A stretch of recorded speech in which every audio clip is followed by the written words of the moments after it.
So here I am again, grinding my way to last Effin Prestige in a series I call Get to Last Effin Prestige.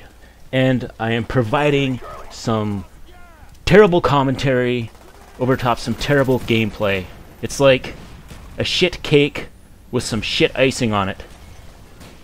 So, as you can see here, I am using the M16 with the ACOG scope on Nuketown because I like to be different. I like to be a man apart from the rest of the crowd. You know, I don't use the FAMAS anymore. I don't use the AK-74U anymore.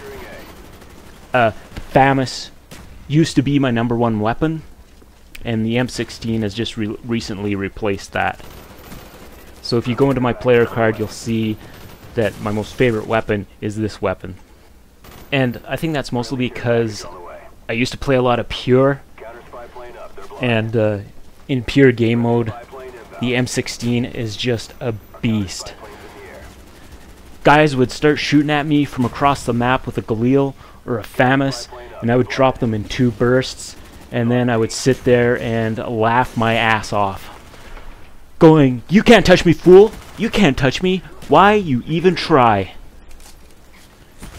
And this gun as well, the MP5K, very underrated weapon, very underrated. But I hope Black Ops 2 brings back Pure game mode, because you don't get trolled by bullshit perks like Second Chance, or you're not constantly running into claymores. You know, it's just gun-on-gun action. You know, lethal grenades, tactical grenades, no equipment. And I usually found that I could do really well on that because I used to play the very first COD on PC, and it really goes back to that.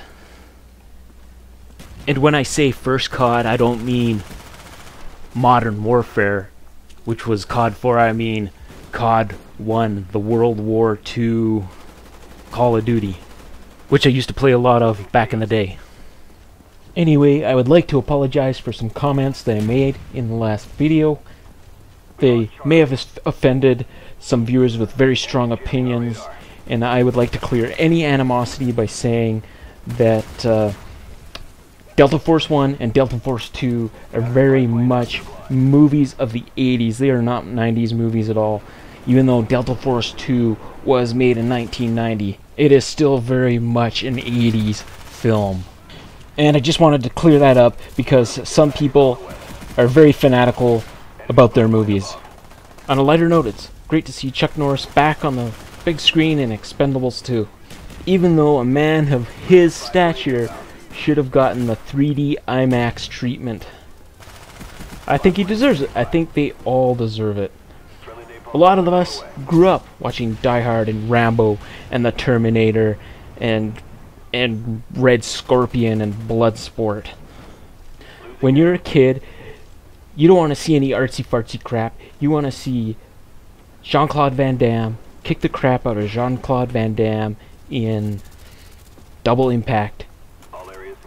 You know, you want to see Arnold Schwarzenegger and Austin O'Brien fight F. Murray Abraham and Tom Noonan in Last Action Hero. And back in the day when those guys were at the top of their game, you thought it'd be so cool to see them all together in one film. And when the Expendables came out, and now that Expendables 2 is going to be out here very shortly, it's almost surreal. And you kind of feel like a kid again, with your dreams coming true. And it's great to see Arnold Schwarzenegger back where he belongs. Some people probably thought that he wouldn't have been able to make a comeback after the scandal and his divorce from Maria Shriver, but let's face that, we saw that coming decades ago.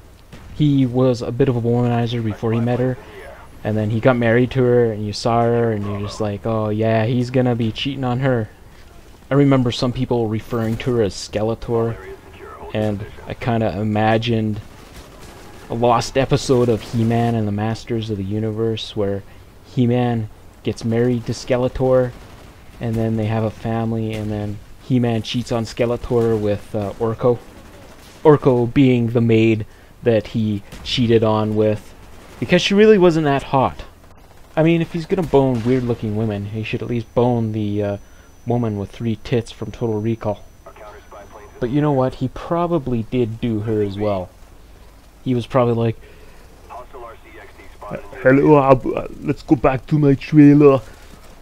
She was probably like, "Well, let me take these fake boobs off," and he's like, "No, leave those on," because he's Austrian and he's probably into some weird German shit like that.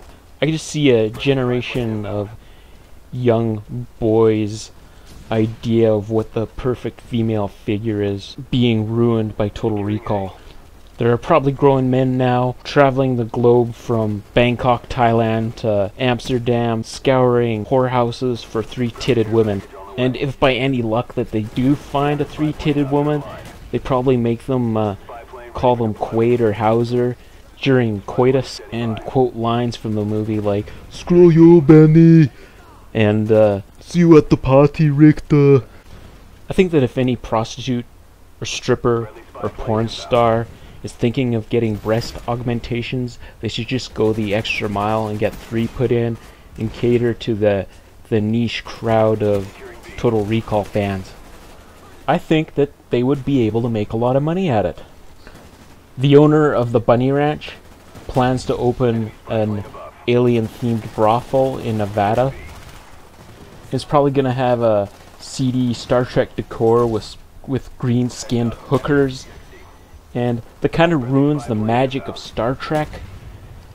I mean, Total Recall's appeal was its seediness, and they should just go all out and do the whorehouse from Total Recall and get the midget and the 3-breasted woman. And it is in the middle of the Nevada desert, so if they don't have red sand, they should just truck in some red sand and then use the tagline, "Get your ass to Mars."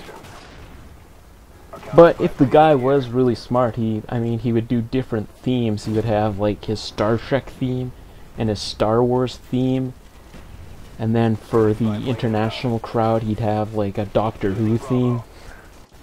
The women would be dressed up in the short miniskirt Star Trek uniform, and then you'd have some women dressed up in the Princess Leia Return of the Jedi slave girl outfit. I don't know what the Doctor Who clothes would look like. And if they did have a decent budget, they would buy some robots for the Japanese businessmen. And would you look at that, the match is almost over. I've said very little about the gameplay, and I've just gone on about action movies and action heroes and sci-fi themed horror houses in Nevada. 3-breasted women. So I guess I should mention a little about the gameplay. I decided to use my knives. I think it was halfway into the match because I got bored and I just ran around and started knifing people.